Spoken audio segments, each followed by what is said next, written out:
اللہ تبارک و تعالیٰ نے حضور علیہ الصلوۃ والسلام کا میلاد کیسے منایا؟ حضور تو وجہ تخلیق کائنات ہے نا، یہ دنیا حضور علیہ الصلوۃ والسلام کے لیے بنائی گئی ہے، اور جب حضور کی ولادت ہو،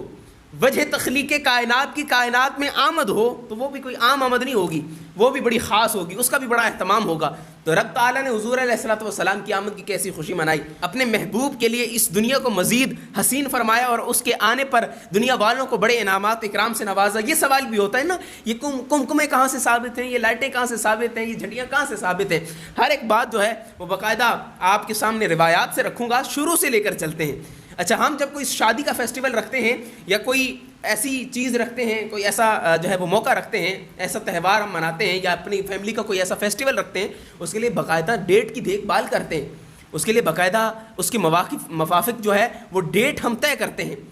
جو اس کے لیے بہتر ہو، جو سب کے لیے موافق ہو، سب آ سکے، اور وہ ہمارے لیے پھر بڑی خاص ہوتی ہے۔ حضرت سعید بن مسیب فرماتے ہیں کہ رسول اللہ صلی اللہ علیہ وسلم کی ولادت مبارک موسم بہار کے اندر ہوئی۔ حضور علیہ الصلوۃ والسلام کی آمد کا مہینہ بھی بڑا دیکھ بھال کر جو ہے وہ رکھا گیا، اور حضور کی آمد جو ہے، آمد مبارک حضور کی ماہ بہار کے اندر ہوئی، ماہ ربیع الاول کے اندر جو ہے حضور کی آمد ہوئی۔ اور اسی طریقے سے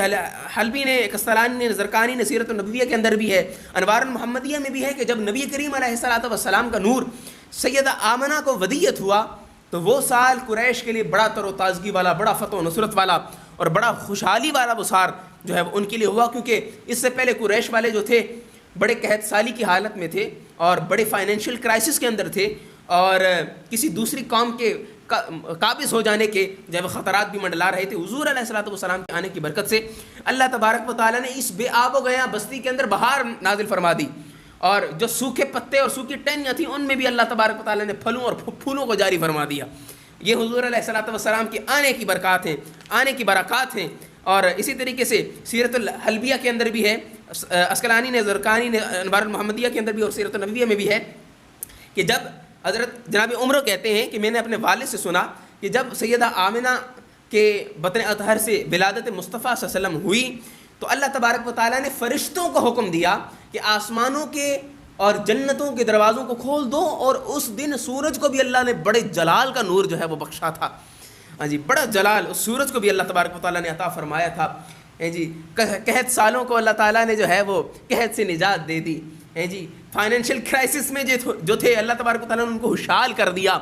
اللہ تبارک و تعالیٰ نے جنتوں کے آسمانوں کے دروازے کھول دیے۔ اللہ تبارک و تعالیٰ نے ماؤں کو بیٹوں سے نواز دیا۔ خصائص الکبریٰ میں جو ہے وہ، اور انوار المحمدیہ میں بھی، سیرت الحلبیہ میں بھی، اور زرقانی اسقلانی نے بھی لکھا کہ اللہ تبارک و تعالیٰ نے اس سال یہ اذن جاری فرما دیا کہ نبی کریم علیہ الصلوۃ والسلام کی تکریم میں اس سال دنیا کی، انہوں نے تو لکھا کہ دنیا کی تمام عورتوں کو اللہ تبارک و تعالیٰ نے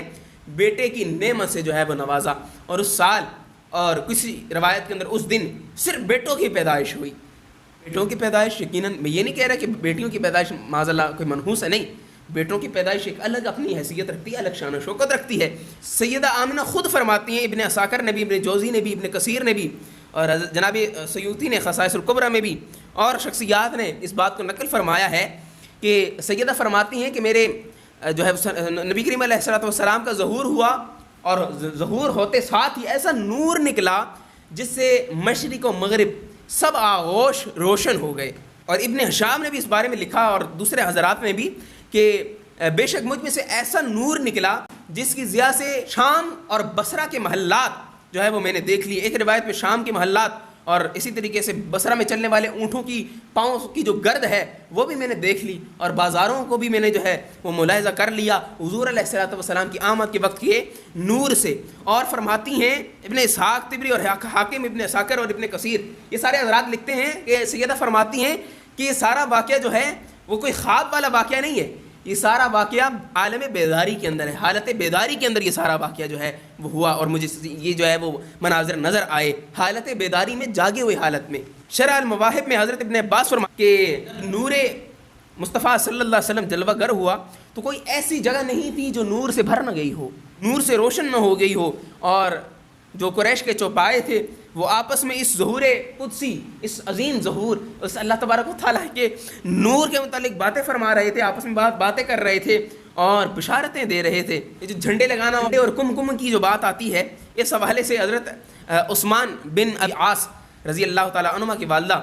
فاطمہ بنت عبداللہ رضی اللہ تعالیٰ عنہ فرماتی ہیں کہ جس رات آپ علیہ الصلاۃ والسلام کی ولادت ہوئی میں حضور علیہ الصلاۃ والسلام کی والدہ کے قریب موجود تھی. میں نے دیکھا کہ خانہ کعبہ نور سے منور ہو گیا اور ستارے آسمان کے اتنے قریب آ گئے کہ مجھے کہنا پڑا کہ یہ کہیں مجھ پر گر نہ پڑے. اللہ تبارک و تعالیٰ تاروں کو روشن تو کرے لیکن روشن بھی ایسا روشن، ایسا اس کی شان و شوکت والا روشن کہ اہل زمین یہ نہ سوچیں کہ اتنے روشن کہ یہ ہم پر گر ہی نہ جائیں. پرندوں نے بھی حضور علیہ الصلاۃ والسلام کے آنے کی خوشی منائی اللہ تبارک و تعالیٰ کے حکم پہ. سیدہ آمنہ ولادت کے واقعات ہی کے اندر بیان فرماتی ہیں، کہتی ہیں اسی دوران میں نے سفید ریشم کا ایک ایسا ٹکڑا دیکھا جو زمین و آسمان کے درمیان پھیلا دیا گیا. اس وقت ایک کہنے والا کہہ رہا تھا کہ انہیں پکڑ کر لوگوں کی آنکھوں سے دور لے جاؤ. آپ فرماتی ہیں کہ میں نے کچھ لوگوں کو دیکھا کہ ہوا میں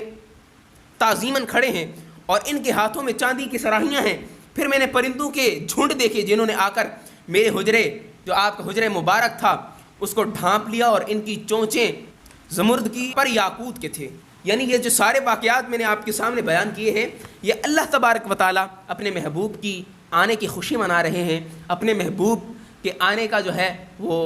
اگر اصطلاحی معنوں میں اب اصطلاح سے مراد جو ہم جس چیز کو اب غلط العام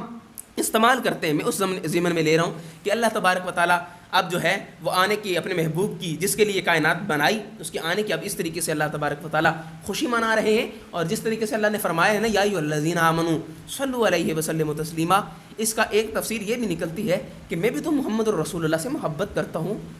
تم بھی تو محبت کرو. میرے ملائکہ محبت کرتے ہیں، تم بھی تو محبت کرو. درود تو ایک محبت کے اندر پھر درود بھی چلو آ ہی جاتا ہے، محبت کے اندر تو پھر درود بھی لازم ہو جاتا ہے.